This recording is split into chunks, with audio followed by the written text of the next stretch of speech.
Hello everyone, today I will show you how to copy PDF pages one PDF to another PDF file using Nitro PDF Editor. Open your PDF file with Nitro PDF Editor.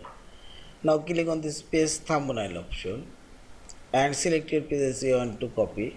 Now press right button for your mouse cursor and select copy and go another PDF file here, and I will paste here this PDF pages.